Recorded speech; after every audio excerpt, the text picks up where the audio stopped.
नमस्कार। ओडिशावासी को नवा वर्ष 2025 प्रथमे अभिनंदन शुभकामना जनाऊँगी। मिशन रक्तदान 2024 अति सफलतार सहित अतिक्रम करने एवं मु आशा करुच्ची 2025 आठारू आहुरी सफल भाव रे काम करिवो। 2024 मसीह मिशन रक्तदान अन्यून्य 85 रक्त कैंप करिसेंती बोली सूचना पाइले एवं 4000 रु अधिक यूनिट ब्लड कलेक्शन करि परिचंती।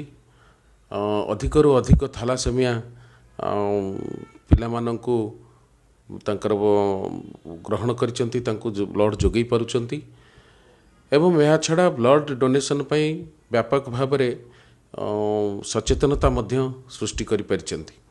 मु सेतिपई ब्लड मिशन रक्तदान समस्त सदस्य विशेषकर खरप्रसाद एवं गुनु एवं अन्य समस्त सदस्य मानक कृतज्ञता जनाऊँची, अभिनंदन जनाऊँची एवं प्रशंसा करुच्ची। से माने दिन राति लगिकी ब्लड मिशन रक्तदान माध्यम रे राज्य रे केमती ब्लड अभाव न रहिबो, प्रत्येक रोगी केमती ब्लड जो कौन रोगीर मृत्यु न हो से यत्नवान होती। द्वितीय कथा जहाँ मु आलोचना करुली, चलित वर्ष आगामी 2025 रे व्यापक भाव में थैलासेमिया केमिति न हो तार निराकरण पाई योजना प्रस्तुत करने से प्रस्तुत होती।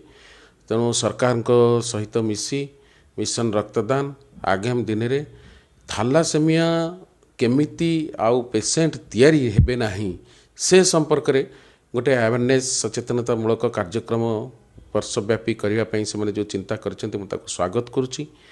एवं 4000 जो रक्त ए वर्ष 4000 यूनिट रक्त कलेक्शन करछन्ते ताकू से बढ़े कि 6000 यूनिट 8000 यूनिट रक्त करिए बोली तांकर जो उद्देश्य रही लक्ष्य रही से लक्ष्य पूरण हो। समस्त मिशन रक्तदान समस्त सदस्य को पुनर्बार अभिनंदन जनाऊँगी। नुआ वर्ष रे जगन्नाथ तांको शक्ति दियंतु, ये काम करने शक्ति दियंतु एवं प्रभु जगन्नाथ निकट में ओडिशार सुख स्वच्छंद, ओडिशावासी सुख स्वच्छंद शांति समृद्धि आशा करुच्ची।